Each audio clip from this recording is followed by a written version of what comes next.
Padre nuestro que estás en el cielo, Señor, te damos gracias por este día. Padre, te damos gracias porque tú estás con nosotros, Señor, y sabemos, Dios, que tú eres nuestro escudo, tú eres nuestro gran refugio, Señor, y en ti podemos descansar, Padre. Te ruego, Señor, para que en este domingo, Dios, tú seas tú quien use mis labios para transmitir este mensaje, Dios.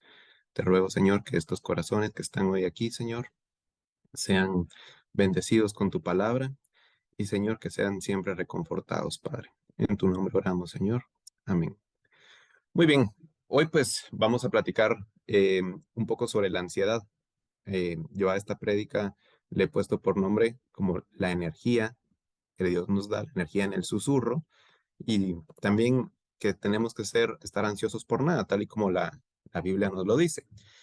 Y a lo largo del tiempo, a lo largo de los años, sobre todo ahora que estamos a mitad de años, pues empezamos a pensar en qué hemos hecho, qué no hemos hecho, de las cosas que nosotros nos llegamos a proponer. Y entonces empezamos a pensar, bueno, en enero yo me propuse que iba a hacer tal cosa, yo iba a hacer esta otra cosa, y empezamos a darnos cuenta que quizás no hemos avanzado en eso o que hemos tomado otras decisiones. También empezamos a pensar en, bueno, cómo vamos a evolucionar y cómo vamos a convertirnos en esa mejor versión de nosotros, de lo que tanto se habla actualmente, de lo que tanto vemos nosotros en redes sociales. Ustedes no me dejarán mentir y estoy seguro que todos hemos visto los 7 tips de la buena vida, los 11 consejos, los 6 hábitos que te harán exitoso. Y pues bueno, todo esto genera crear planes, genera crear nuevos negocios, nuevos emprendimientos. Si ya tenemos un negocio, entonces empezamos a pensar, bueno, voy a hacer una nueva línea de negocio. Pensamos también, quisiera mejorar mis relaciones familiares. Quiero reafirmar mi compromiso con Cristo. Quiero mejorar en mi trabajo. Quiero tener mejores notas y un sinfín de cosas. Y todos estos planes, usualmente para la vida de los cristianos, están hechos como un llamado del Señor. Al Señor no solo le interesa un aspecto de nuestras vidas, le interesa toda nuestra vida. Sin embargo, también todos estos planes traen consigo temores y principalmente trae mucha ansiedad. Y esta ansiedad muchas veces nos llega a vencer en la planificación. Por ejemplo, estamos pensando en quiero mejorar en mi trabajo y resulta que me quedo sin trabajo. O podemos pensar quiero mejorar en mi empresa y la materia prima de mi empresa no viene. Y empezamos a tener toda esta ansiedad que nos empieza a consumir mucha energía, nos empieza a consumir esas ganas, nos empieza a robar esas ganas de cumplir con todo lo que nos hemos propuesto y principalmente empezamos a preocuparnos más por las situaciones y menos por lo que el Señor puede llegar a hacer. Entonces, para que esta ansiedad no esté drenando nuestras vidas, hoy vamos a hablar un poquito al inicio sobre qué es la ansiedad, porque la ansiedad no es un pecado. Preocuparnos no está mal. Preocuparnos no es que nos estemos alejando del Señor. No, la ansiedad es una reacción química en el cuerpo. Y pues la Biblia nos habla de la ansiedad. Lo podemos ver en Filipenses y lo podemos ver en muchos otros pasajes que se refieren específicamente a la palabra de ansiedad y en muchas otras historias que vamos a estudiar también hoy, en donde estos héroes de la Biblia, estos héroes de la fe, tuvieron mucha ansiedad. Y entonces, cuando Dios diseña nuestro cuerpo, lo hace para poder generar determinadas hormonas en estados de felicidad, pero también para generar hormonas cuando nos encontramos en una situación de peligro, en amenaza, en cualquier tipo de agresión que nuestra mente esté interpretando que hay una amenaza y que tenemos que defendernos. Entonces, dentro de esto, pues vamos a encontrar pues que la ansiedad puede ser disparada por preocupaciones laborales, excesos de horas de trabajo, muchas veces es por falta de sueño, malos hábitos alimenticios, la preocupación de pagar esas facturas, la preocupación de cuidar de la familia, la preocupación de una enfermedad, la preocupación de muchas cosas. Todo esto nos llega a generar muchísimas ansiedades. Y esa ansiedad lo que nos crea en el cuerpo es sentir que estamos bajo ataque. Entonces, estas situaciones empiezan a generar muchas hormonas, pero la principal es la hormona del cortisol. A esta hormona se le conoce también como la hormona del estrés. ¿Qué hace el cortisol? Pues bueno, el cortisol aumenta el azúcar para que tengamos energía, pone el torrente sanguíneo a bombear, mejora el uso de la glucosa en el cerebro, aumenta toda la disponibilidad de sustancias que van a reparar los tejidos. Y también el cortisol va a limitar aquellas funciones no esenciales o perjudiciales en una situación de lucha o de huida. Entonces, mientras estamos con mucho cortisol en nuestro cuerpo, no estamos siendo hábiles para pensar en cómo solucionar otros problemas, sino únicamente enfocados en esa ansiedad. También el cortisol altera las respuestas del sistema inmunitario y va a suprimir el sistema digestivo. ¿Por qué? Bueno, pues si estamos en una situación de escape, de peligro, no queremos que el sistema digestivo nos agarre. Entonces, como no queremos en eso, entonces vino el Señor en esa inmensa sabiduría, en ese diseño perfecto, lo que hace es suprimirlo, al igual que el sistema reproductor, los procesos de crecimiento, en fin, es una hormona que Dios crea para que sea útil para escapar de todas las situaciones de alto riesgo. Este es un sistema muy complejo de una alarma natural que también se comunica con todas las regiones del cuerpo y que van a controlar nuestro estado de ánimo, las motivaciones y el miedo. Pero Dios, al hacerlo perfecto, hizo que el cortisol sea autolimitante.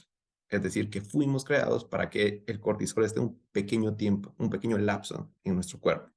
Sin embargo, cuando tenemos diversos factores que nos estresan, pues el cortisol se mantiene constantemente en nuestro cuerpo porque pensamos que nuestro cuerpo interpreta que está siendo atacado o interpreta que tenemos que pelear o interpreta que vamos a huir. Entonces nos mantenemos con esto. El cortisol y nuestro cerebro no distingue entre una amenaza real de una persona que nos pueda estar persiguiendo contra una amenaza provocada en nuestras propias fantasías, en nuestro propio intelecto, nuestra propia mente. Les repito, esto no es que sea algo malo, esto no es que no estamos confiando en el Señor, no es que ahora me voy a sentir mal, no. Les explico esto porque muchas veces pensamos en, tengo que confiar en Dios, voy a confiar en Dios y estoy orando, ¿y qué es lo que yo tengo aquí atrás en mi cabeza? Todos los problemas. Y todos los problemas, y muchas veces esto no nos permite a nosotros conectarnos con el Señor en la oración. Entonces, esta activación a largo plazo en el sistema nervioso, nuestro cerebro, pues crea una sobreexposición en el cortisol y otras hormonas que se generan a través de esto, y entonces empieza a alterar también los procesos de nuestro cuerpo. Y esto empieza a generar mucha ansiedad, empieza a generar enfermedades, depresiones, en fin. Y ante esto, la Biblia, el Señor se nos adelantó hace muchos años y entonces nos empieza también a generar muchos mandatos y muchos consejos sobre qué hacer para manejar esto. Y uno de estos los vamos a encontrar en Filipenses 4:6, que ya Alex en otros momentos ha hablado sobre este versículo, pero hoy lo vamos a desmenuzar, lo vamos a estudiar paso por paso y vamos a ver algo que es realmente hermoso. Y nos dice la Biblia, por nada estéis afanosos, antes bien, en todo, mediante oración y súplica, con acción de gracias, sean dadas a conocer vuestras peticiones delante de Dios. La nueva versión internacional no dice afanosos, dice ansioso, porque muchas veces no entendemos o no comprendemos qué significa la palabra estar afanado o el afán. Pero es eso. También cuando nosotros nos vamos a otros idiomas, por ejemplo, las traducciones en inglés dice anxious, la traducción es en francés, dice anxious. Quiere decir ansiedad. Entonces, aquí vamos a ver lo primero que nos manda hacer el Señor.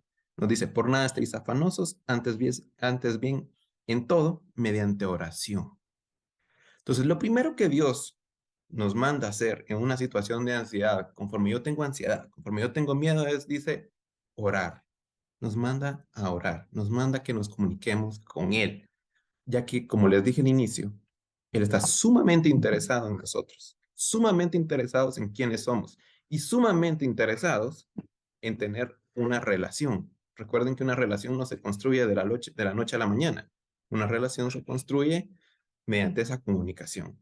Entonces, lo primero que el Señor nos manda hacer es a orar. No porque Él no conozca la situación, por supuesto que la conoce. No porque Él no sepa quiénes somos, por supuesto que sabe quiénes somos. Nos manda a orar porque Él nos ama y porque Él desea que tengamos esta comunicación constante con Él. Y vamos a encontrar muchos casos de referencia a esto. Pero hoy vamos a estudiar principalmente a Elías. Entonces, les voy a pedir a todos si se pueden ir a Primera de Reyes, si tienen ustedes su Biblia física, que lo busquen, y si no, en su computadora que la enciendan, para poder ver Primera de Reyes 18. Y aquí en Primera de Reyes 18 nos narra la historia de Elías. Creo que todos aquí o muchos de ustedes han escuchado esta historia de Elías y los profetas del Baal. En Primera de Reyes nos empieza a narrar la historia de cómo el Señor le respalda a Elías frente a 450 profetas de Baal. ¿Ustedes se imaginan estar una persona contra 450? No precisamente peleando, argumentando, probando un punto, probando quién es mejor. En este caso tenían pues básicamente una situación, una apuesta, y era que los 450 profetas de Baal contra Elías, y quienes fueran capaces de invocar fuego del cielo, pues seguramente tenía al Dios verdadero. ¿Y qué pasa? Estos 450 profetas de Baal no fueron capaces de invocar el fuego del cielo. Y entonces narra cómo Elías se burla de ellos y cómo el Señor le respalda y le entrega no solo ese fuego celestial, ese fuego que tanto pedía y con un milagro increíble que consume todo a su alrededor y que entrega la vida de estos profetas en sus manos. Y ustedes imaginan una persona que estaba viviendo eso, pero que estaba seguro en el Señor. Vio una tremenda victoria. Pero entonces, ¿qué pasa en el siguiente capítulo? En el siguiente capítulo, en Primera de Reyes 19, nos dice, Elías huye de Jezabel. Y Acab le contó a Jezabel todo lo que Elías había hecho y cómo había matado a espada a todos los profetas. Entonces Jezabel envió un mensajero a Elías diciendo, así me hagan los dioses y aún me añadan, si mañana a estas horas yo no he puesto tu vida como la vida de uno de ellos. Él tuvo miedo y se levantó y se fue para salvar su vida. Y vino a Beerseba de Judá y dejó allí a su criado. ¿Qué le pasó a Elías en ese momento? Acababa de ver una gran victoria. Acababa de ver cómo Dios había hecho cosas. Y una reina le manda a decir con sus mensajeros que le quedan escasas horas de vida. Pues su propósito en la vida ahora era matarlo. ¿Qué hizo Elías con esa gran victoria que apenas acababa de ver? Tuvo una reacción humana. Temió y se fue corriendo. Y deambuló por el desierto todo el día pidiéndole a Dios morir. Nos dice, y él tuvo miedo y se levantó y se fue para salvar su vida y vino a Beerseba de Judá y dejó allí a su criado. Y él anduvo por el desierto un día de camino y vino y se sentó bajo un enebro. Pidió morirse y dijo, basta ya, Señor, toma mi vida porque yo no soy mejor que mis padres. Eso fue lo que él hizo. Presenció una gran victoria, tuvo miedo y le pidió al Señor que lo matara. Y en muchas ocasiones acabamos de presenciar esa gran victoria de Dios del cual nosotros nos estamos beneficiando. Y somos capaces de ver que fue Dios quien lo hizo y estamos disfrutando esa gran victoria, pero ante una situación de peligro tenemos esta reacción humana de estrés, lo cual, les repito, no es algo malo, es una reacción química del cuerpo. Y entonces en el versículo 5, nosotros podemos ver y nos dice, y acostándose bajo el enebro se durmió, y aquí un ángel lo tocó y le dijo, levántate, come. Entonces, en este versículo nosotros vemos cómo después de todos esos reproches, llega el cansancio, finalmente se sienta bajo un árbol y se quedó dormido. Y posteriormente este ángel le toca, le dio un pan para que se alimentara y bebiera agua, advirtiéndole que era necesario que comiera y bebiera porque el camino era largo. Pero desde ya el Señor le estaba proveyendo de la fuerza y de esa energía para caminar. Dios sabía perfectamente qué estaba pasando. Dios sabía perfectamente que tenía un efecto en el cortisol en su cuerpo. Él lo creó. Y por ello, Dios le dice a Elías, vas a dormir y vas a comer y vas a recargar sus energías. Como les decía al inicio, muchas veces es el miedo y como el cortisol nos inhibe también del hambre, entonces nos quedamos sin alimento para poder funcionar. Entonces Dios no nos va a desamparar nunca. Dios no dejó sin energía ni fuerzas a Elías para esta caminata. Seguramente fue muy difícil, pero previo a esto Dios lo preparó. Y vemos entonces en el versículo 9 que narra que Elías encontró una cueva.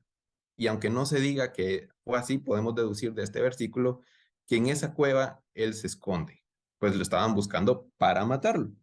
Y entonces el versículo 9 nos dice, allí entró en una cueva y pasó en ella la noche. Y aquí vino a él la palabra del Señor y él le dijo, ¿qué haces aquí, Elías? Y él le respondió, he tenido mucho celo por el Señor, Dios de ejércitos, porque los hijos de Israel han abandonado tu pacto, han derribado tus altares y han matado a espada a tus profetas. He quedado yo solo y buscan mi vida para quitármela. ¿Qué es lo que le está transmitiendo Elías en este momento a Dios? Que tiene miedo. Por eso les digo, la Biblia no nos dice, encontró la cueva para armar una estrategia o encontró la cueva para esconderse. Pero podemos deducir que Elías se escondió. Y cuando el Señor le dice, ¿qué haces aquí, Elías? Él ya sabía que era lo que estaba haciendo ahí, pero él quería que Elías se comunicara. Entonces, él se fue nuevamente, tiene esa respuesta en el cortisol en su cuerpo, se esconde y entonces el Señor lo manda a salir y a pararse en el monte donde el Señor pasaba. Y aquí vamos a ver entonces en Primera Reyes 19, 11, 13, algo que es precioso para mí. Y entonces él dijo, sal y ponte en el monte delante del Señor. Y aquí que el Señor pasaba. Y un grande y poderoso viento destrozaba los montes y quebraba las peñas delante del Señor. Pero el Señor no estaba en el viento. Después del viento, un terremoto, pero el Señor no estaba en el terremoto. Después del terremoto, un fuego, pero el Señor no estaba en el fuego. Y después del fuego, el susurro de una brisa apacible. Y sucedió que cuando Elías lo oyó, se cubrió el rostro con su manto y salió y se puso a la entrada de la cueva. Y aquí una voz vino a él y le dijo, ¿qué haces aquí, Elías? Muchas veces podemos pensar, ¿por qué en un susurro? ¿Por qué no en esas grandes manifestaciones de fuerza y poder? Si nuestro Dios es grande, nuestro Dios es fuerte, nuestro Dios es poderoso, pero ¿por qué un susurro? Y yo les propongo pues esta pregunta. ¿Quién puede susurrar? Si pensamos en quiénes pueden susurrar, pues bueno, es una persona o es alguien que necesariamente está muy cerca de nosotros, a quien nosotros le tenemos mucha confianza, con quien nosotros tenemos una relación. Si ustedes prueban susurrar desde su casa a mi oído ahorita, yo no los voy a escuchar. Quien sí los va a escuchar es la persona que esté cerca. Por eso un susurro. En esos momentos de agotamiento, en esos momentos de temor y ansiedad, debemos recordar una cuestión. Dios es el Dios de las alturas, el Dios que habita en los cielos, pero es el Dios que nos susurra. ¿Y qué nos va a susurrar? Muchísimas cosas. Lo que nosotros vayamos necesitando. Yo te amo, tú eres mi hijo amado. Te recuerdo que di a mi primogénito para que hoy tengamos comunión. Yo estoy contigo. Yo te doté inteligencia y sabiduría. Vas a disfrutar de esto. Todo va a pasar. Te voy a usar. Muchas cosas. En ese susurro apacible es como el Señor nos habla muchas veces, en confianza, con fuerza, pero con mucha paz. Dios quiere que sepamos que Él no es inalcanzable. Está a una oración sincera de distancia y listo para amarnos y ayudarnos. Ojo que nunca se prometió en la Biblia que los problemas van a desaparecer. Es más, nos invitó a cargar su cruz, pero que nos la va a hacer ligera. El Señor nunca nos ha dejado y nunca nos va a dejar solos. Siempre nos va a acompañar. Y Él es nuestra única fuente de energía, porque Él es la única energía que nuestro cuerpo, alma y espíritu van a necesitar. Y continuando con esto, vamos a regresar nuevamente a Filipenses 4:6. Y nos dice, por nada estéis afanosos, antes bien, en todo, mediante oración y súplica con acción de gracias, sean dadas a conocer vuestras peticiones delante de Dios. Y aquí hay otro paso. Nos dice, orar y acción de gracias. Y estas acciones de gracias es sumamente interesante porque Dios no solo nos manda a orar, sino que nos manda a ser agradecidos. Y aquí hay algo sumamente hermoso y es que hablamos que la ansiedad pues nos libera el cortisol y pues, este cortisol tiene una misión de responder ante cualquier amenaza y va a permitirnos salvarnos. Y la hormona de cortisol se reduce con oxitocina, serotonina y dopamina. Y a lo largo de los años, miles de años, si a ustedes les gusta la filosofía, pues casi todo se centra en cómo encontrar felicidad. Y durante siglos hemos pensado en cómo vamos a encontrar felicidad. ¿Cuáles son las razones? Y entonces tenemos culturas moralistas como Aristóteles, que nos decía que la felicidad la vamos a encontrar en la medida en la que tengamos una buena moral. Luego tenemos culturas como las hedonistas, que nos dicen que es el placer del cuerpo. Y entonces, si le damos el placer al cuerpo, vamos a encontrar felicidad. Y de todas formas, no encuentran la felicidad en ninguno de estos. Y aquí entra un estudio muy interesante de finales del año pasado del Mindfulness Awareness Research Center de UCLA, una universidad muy prestigiosa en Estados Unidos. Y ellos encuentran evidencias físicas que ser agradecidos es lo que realmente nos hace felices. De acuerdo con estos estudios, expresar la gratitud cambia literalmente la estructura molecular del cerebro, mantiene la materia gris funcionando y nos hace más saludables, ergo, felices. Expresar la gratitud libera oxitocina, serotonina y dopamina, hormonas encargadas de reducir estos niveles del cortisol.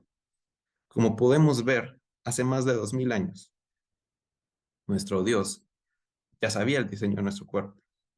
Y entonces nos manda a tener acciones de gracias dentro de nuestras súplicas y peticiones al Señor. Porque en su diseño perfecto, ser agradecidos es lo que nos hace felices. Es lo que nos quita el estrés. Es lo que nos quita la ansiedad.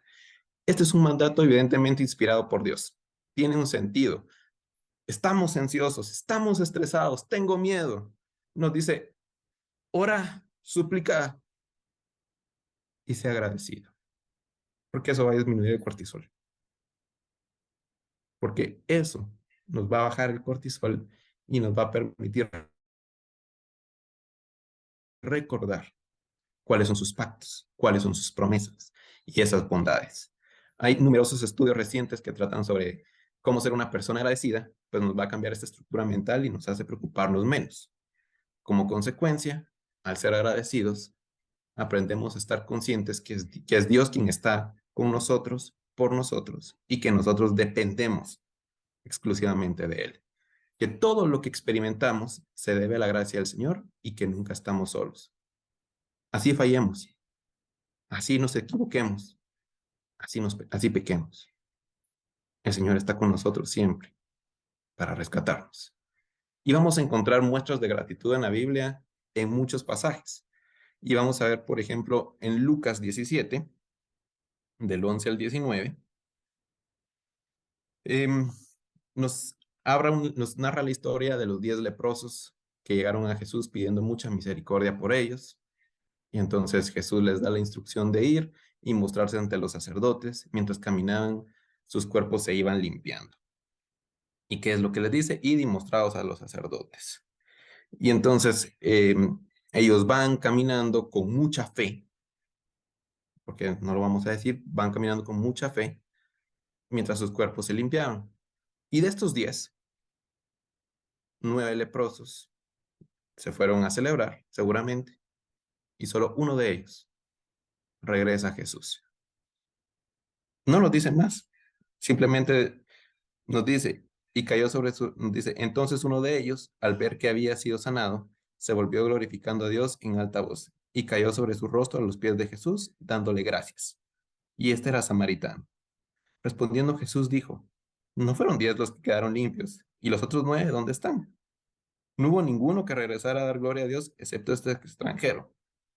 Y le dijo, levántate y vete, tu fe te ha sanado. Y sí, seguramente encontró esa sanidad, pero encontró mucho más, salvación y esa gratitud a la que Dios nos manda. La gratitud al Señor es algo que crece, y esto es algo que me gusta mucho hacer énfasis. Cuando recién nos convertimos al cristianismo, cuando recién nos encontramos con el Señor, la gratitud no aparece de la nada. La gratitud no aparece hoy estamos al 100. No, la gratitud, como toda relación, va creciendo conforme vamos avanzando en esto. Entonces, cuando recién nos convertimos, posiblemente vamos a agradecer por esta salvación, y vamos a agradecer mucho porque el Señor va contestando nuestras peticiones y porque el Señor nos va reconfortando. Sin embargo, conforme lo conocemos, comenzamos a agradecer también por otro tipo de cosas. Comenzamos a agradecer por esta relación que nos permite tener, por la disponibilidad de escucharnos, por la sanidad de nuestros corazones heridos. Le conocemos como un Dios proveedor, le conocemos como un Padre lleno de amor que nos va a fortalecer siempre. Y vamos a ver aquí una lectura sumamente bella en Primera de Crónicas, que nos habla precisamente sobre eh, el agradecimiento. Y Primera de Crónicas 29, del 10 al 18, nos dice: Y bendijo David al Señor en presencia de toda la asamblea. Y David dijo: Bendito eres, oh Señor, Dios de Israel, nuestro Padre por los siglos de los siglos. Tuya es, oh Señor, la grandeza y el poder y la gloria y la victoria y la majestad. En verdad, todo lo que hay en los cielos y en la tierra, tuyo es el dominio, oh Señor, y tú te exaltas como soberano sobre todo. De ti proceden la riqueza y el honor. Tú reinas sobre todo y en tu mano está el poder y la fortaleza, y en tu mano está engrandecer y fortalecer a todos. Ahora pues, Dios nuestro, te damos gracias y alabamos tu glorioso nombre. Pero ¿quién soy yo y quién es mi pueblo para que podamos ofrecer tan generosamente todo esto? Porque de ti proceden todas las cosas, y de lo recibido de tu mano te damos. Porque somos forasteros y peregrinos delante de ti, como lo fueron todos nuestros padres, como una sombra son nuestros días sobre la tierra, y no hay esperanza. Oh Señor, Dios nuestro, toda esta abundancia que hemos preparado para edificarte una casa para tu santo nombre procede de tu mano y todo es tuyo. Sabiendo yo, Dios mío, que tú pruebas el corazón y te deleitas en la rectitud, y yo he ofrecido voluntariamente todas estas cosas en la integridad de mi corazón, y ahora he visto con alegría a tu pueblo que está aquí a hacer ofrendas voluntariamente. Vemos en esta parte una gratitud sumamente grande que expresa David. Y lo leo y lo traigo para que podamos comprender cómo va desarrollándose esa gratitud en la vida del cristiano. ¿Cómo vamos a ir desarrollándolo? Comenzamos con gracias por salvarme, y pronto le vamos conociendo como ese Dios proveedor, ese Padre amoroso. Y por ello es importante dar gracias por lo que Él ha hecho, hará en nuestras vidas, ya que esto nos va a recargar de energía, nos libera de ese cortisol. Y por último, Filipenses 4:6 nos habla que vamos a hacer la oración con súplica. Ahora, ¿qué es la súplica? Es un término que usamos casi a diario. Es un término que normalmente decimos: le suplico que me dé vacaciones, te suplico que me des permiso de salir hoy, te suplico que sea. Pero ¿realmente estamos suplicando o estamos exagerando? ¿Qué es la súplica? La súplica se hace y se utiliza cuando nos encontramos en situaciones muy duras, en situaciones sin salida, donde seguramente la resolución no depende de nosotros, para que nosotros podamos tomar una decisión y ahí está. Es una situación que usualmente se escapa de nuestras manos y cuya decisión final va a depender de alguien más. Coloquialmente podríamos decir que la súplica la utilizamos cuando nos encontramos contra la espada y la pared. No tenemos salida. Quien tiene la espada decidirá si vivimos o no. La buena noticia es que en nuestras vidas tenemos al Señor. Y por eso nuestras vidas únicamente dependen de nuestro buen Dios, ese Dios de las alturas que también nos susurra. Dios tiene planes únicos y maravillosos que no siempre entendemos. Y yo estoy convencido que voy a morir y no entendí ni el 99% de los planes. Y el 1% que posiblemente voy a entender es porque el Señor tuvo misericordia y me dio la revelación de decirme: esto es lo que quiero. Y si no me lo da, pues no importa, porque yo confío y tengo fe, al igual que ustedes, que el Señor tiene planes perfectos. Y podemos ver un ejemplo de súplica en nuestro Señor Jesús. En Lucas 22, nosotros vamos a encontrar un momento muy duro, y es Lucas 22 del 39 al 46. Este pasaje nos habla de cuando Jesús está en Getsemaní Y nos dice, y saliendo se encaminó como de costumbre hacia el monte de los olivos, y los discípulos también le siguieron. Cuando llegó al lugar, les dijo, orad para que no entréis en tentación. Y se apartó de ellos como a un tiro de piedra, y poniéndose de rodillas, oraba. ¿Qué estaba haciendo? Suplicando. ¿Quién se pone de rodillas? ¿Quién suplica? Por eso él estaba de rodillas, porque estaba suplicando. Y oraba con agonía, y oraba con ansiedad, y oraba con todo el cortisol en su cuerpo, porque él sabía lo que venía. Iba a experimentar lo peor, y lo hacía con mucho fervor. Incluso en ese momento, le dice, Padre, si es tu voluntad, aparta de mí esta copa, pero que no se haga mi voluntad, sino la tuya. Esa entrega de Jesús en súplica, pidiéndole, si hay otra manera, hoy es el momento de decirlo, pero que no se haga mi voluntad, sino la tuya. Una angustia, porque él sabía lo que iba a pasar. Y también sabía que no solo iba a tener un dolor físico, sabía que por primera vez el padre estaba a instantes de abandonarlo, de no sentirlo, de no tenerlo ahí cerca. En ese momento de ansiedad extrema, el Señor le envía un ángel para fortalecerlo, es lo que nos narra este pasaje. Posteriormente, Jesús fue molido a golpes y en una cruz fue llevado. 3 días después, nuestro Padre lo hace victorioso, resucita. Y gracias a esa agonía, a ese dolor, a esa ansiedad que Jesús siente, hoy tenemos esta relación con nuestro Padre. Porque en ese plan tan duro para su primogénito, el Señor mostró que no estaba solo y que nunca nos va a dejar solos y que nunca va a dejar de fortalecernos. Al comprender estos 3 principios básicos en nuestra oración, es como nosotros vamos a empezar a combatir esta ansiedad y el Señor va a renovar nuestras energías en cada momento. Y entonces nosotros podremos vivir como nos lo dice el Salmo 4.